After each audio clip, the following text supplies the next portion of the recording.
Final hour of the show on a Thursday edition of Ramon Kayla and Will, powered by All Four Seasons Garage Doors, 104.5 The Zone.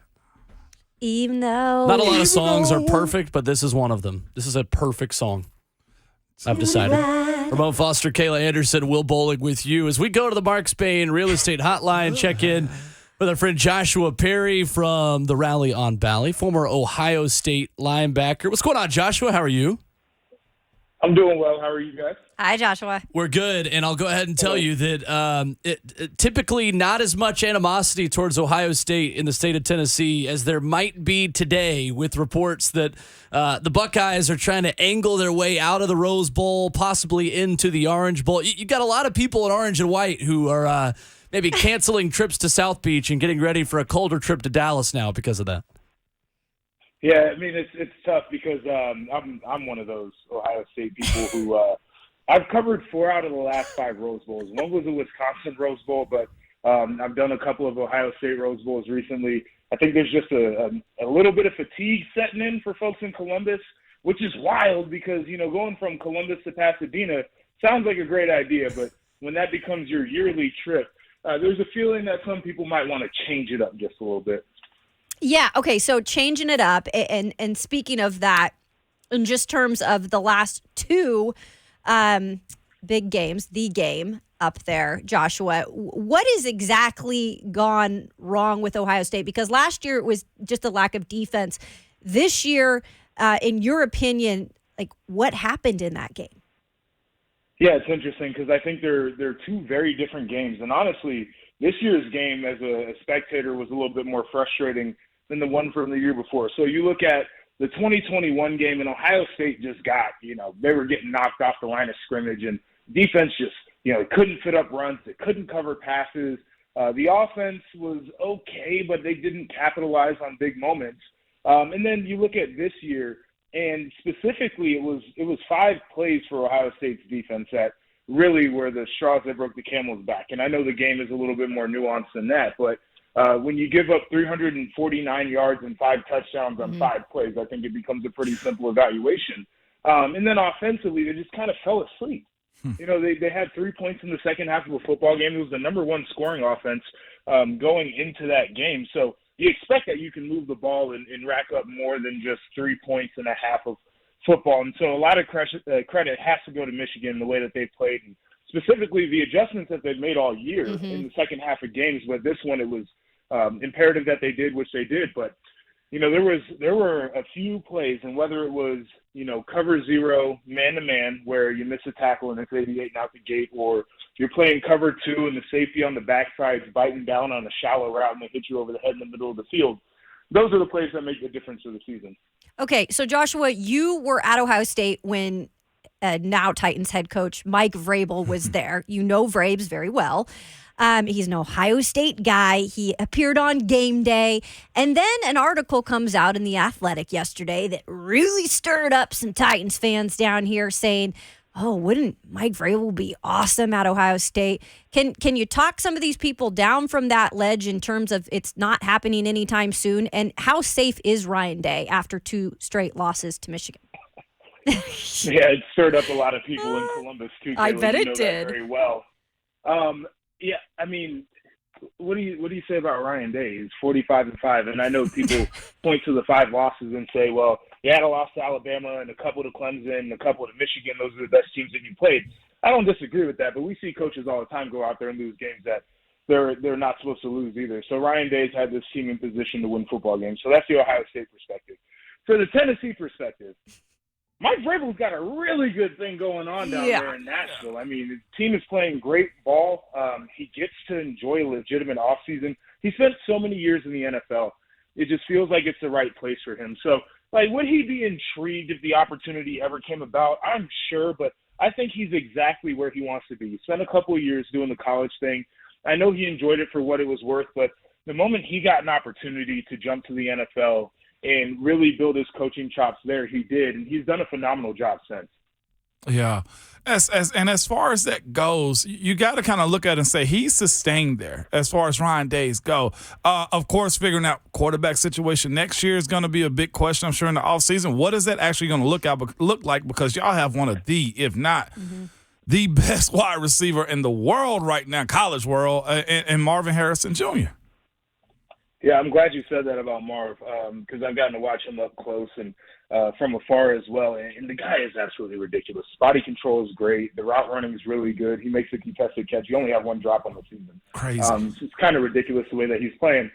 Ohio State's got two guys on the roster right now that are in position to take over when C.J. Stroud leaves. You got Kyle McCord, who actually played high school ball with Marvin Harrison Jr. It's a little fun fact for you all out there. He stayed the course. He's had opportunities to transfer. He wants to be the quarterback at Ohio State, and so I know he's going to fight for that job, and he's had a lot of time to learn under C.J. Stroud and what this offense is supposed to do under Ryan Day. And then you've got Devin Brown, who is I believe, a five-star freshman this year, really athletic guy. I mean, he's got great movement skill. He can spin the rock as well. So they got a couple of options, but this is where it becomes really interesting to me.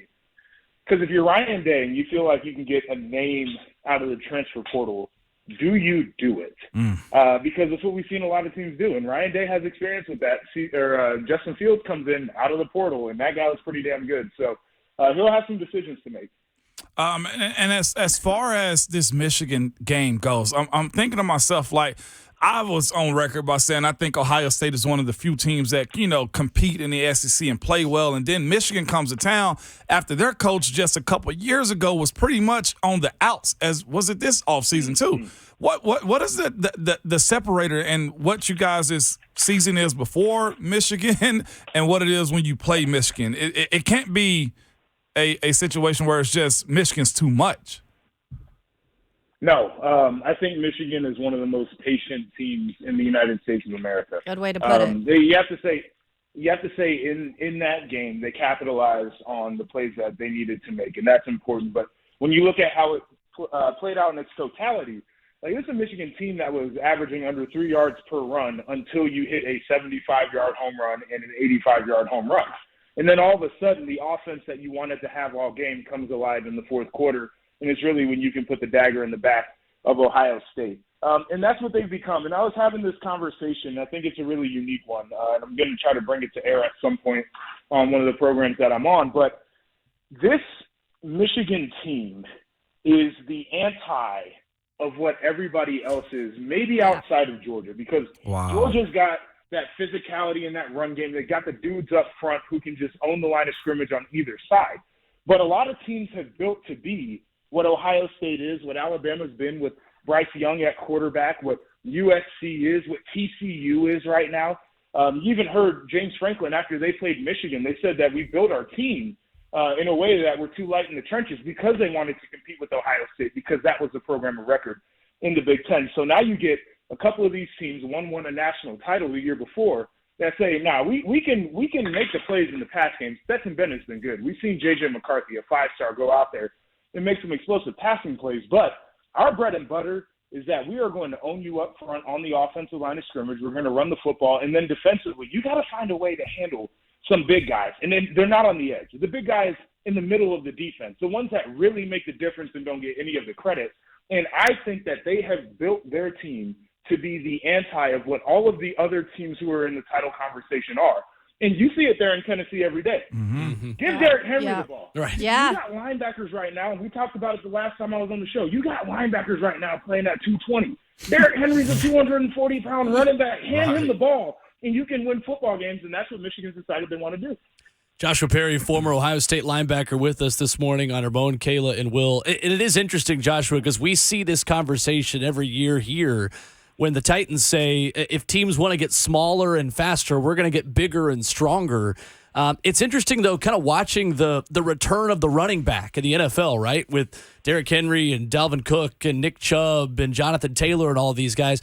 Have you kind of been surprised to see the NFL go that direction? And do you expect more teams to try to set things up the way Michigan and Georgia have in college? No shock. It's no shock to me because this game is cyclical. It went from, if I was playing 10 years before I'd have been a first-round linebacker because, you could do a 6'4", 250 linebacker. In that day and age, I was a fourth-rounder because I was too damn big to play the game, right? And so now you're starting to see the shift back to where they say, okay, guys got small, we're going to get big. And I think part of it also is the running back talent that exists in college football has allowed teams to go out and draft running backs that can be an impact in the NFL as well. So I just see this as offensive coaches getting a little bit smarter. It's like, instead of trying to outrun these guys who can all run, let's just run right through them. That's the easiest way to get past the first down markers instead of saying we're going to be faster than everybody. You can only get so fast. After that, you say, okay, now we can get big. When you look at this Michigan team specifically, it feels like they're a lot closer to Georgia than they were last year. And obviously we saw that on the field in the semifinal a season ago. How much of a legitimate case did you think they had to be the number one team when the new rankings came out on Tuesday ahead of Georgia? Yeah, I think they have the best win in college football in Michigan over Ohio State. Ohio State's playing at home. Then you start to look at their win against Penn State. That's looking really good. Penn State's like the number 8 team in the country, and they absolutely own them. But then after that, you're kind of searching through the resume to figure out what else really stands out. And I think that's where Georgia benefits from playing in the SEC, where you have more meat there in the middle of the conference. I think the bottom in the SEC is certainly the bottom like other conferences, but the meat in the middle there is pretty daggone good. And that's where you give Georgia the nod because they've had to weather a few more storms than Michigan would have this year. But as you start to look at it in potential matchups in the playoff, I think that Georgia is a better football team than Michigan because their freaks are freakier. But I think it is a good matchup, and it's something that, Michigan's probably been thinking about all year is Georgia was the team that knocked them out a year ago. And if they get another shot at it, I think that they're going to have a few more answers than they did last year. So it's really unique seeing these two teams kind of being the teams of record in college football right now because they are different than the other teams. They don't have the quarterback that's in the Heisman conversation. They don't have the wide receivers that would have been in the Biletnikoff conversation. But what they do have is a program that's been developed, bodies that are just ridiculous, and coaches, quite frankly, that don't care. They're just going to go out there and coach ball the way that they want to. Kayla's kind of alluded to this a little bit because she was in Columbus also. But as far as you guys' fan base go, it's been since 2014. And yes, Ryan Day played in the Natty and lost it. But is there any angst of like, man, we got to get one before the era is up when it comes down to Ryan Day? You know what I'm saying? Like the pressure of being an Ohio State coach. Do y'all have those conversations amongst your fan base and just alumni to say, hey, we need to get it together because you've been extra relevant, Yes. The standard is that you compete for a national title every year, whether that's fair or not. And it's a tough spot to be in as a coach. But, when you sign on the dotted line, they're paying you, $8-9 million a year. It's really hard for people to feel sorry for you. You got to get the job done. And so now you look at back-to-back seasons. Ohio State won 10 games in the regular season a year ago. They won 11 games in the regular season this year. And people are literally losing their minds about what they want to do with the head coach. It's difficult. But I think there is this idea that Ohio State needs to win a national title here soon because you look at the recruiting and the way that's gone over the last few years. Ohio State's one of the teams that has year in and year out done really well in recruiting. They put together some players that are competing for national awards every single year. It seems like the quarterback at Ohio State, starting with Dwayne Haskins, is going to be in New York every year for the Heisman ceremony, whether he wins it or not.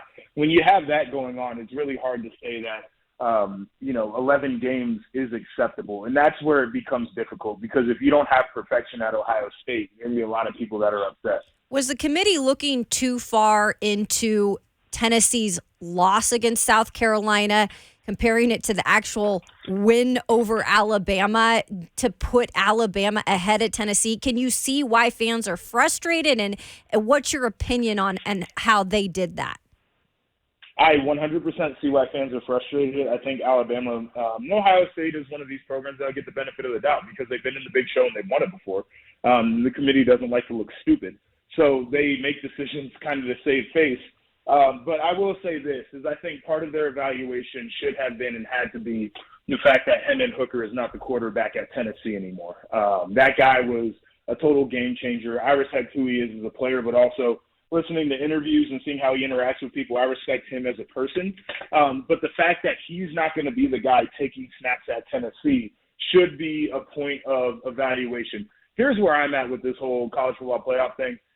Like USC, if they lose, they should be out. But anybody who's sitting at 5 and 6 and 7, like, what do you want me to say here? You had ample opportunity to go out there and cement your spot. So that's the toughest part about it, is I think a lot of people are still looking for hope in terms of chaos situations around here. But, you know, a lot of us are sitting in the same spot right here. Me as somebody who watches Ohio State intently, and a lot of the Tennessee listeners right here, you want to feel like there's hope. And, you know, it just didn't play out the way that you needed it to. Good stuff. Joshua Perry has been our guest, Big Ten Network, Bally Sports, and former Ohio State Buckeye. Always appreciate the time, Joshua. We'll do it again soon. Definitely. Appreciate you guys. Thanks, buddy. Josh. Absolutely. There is Joshua Perry with us this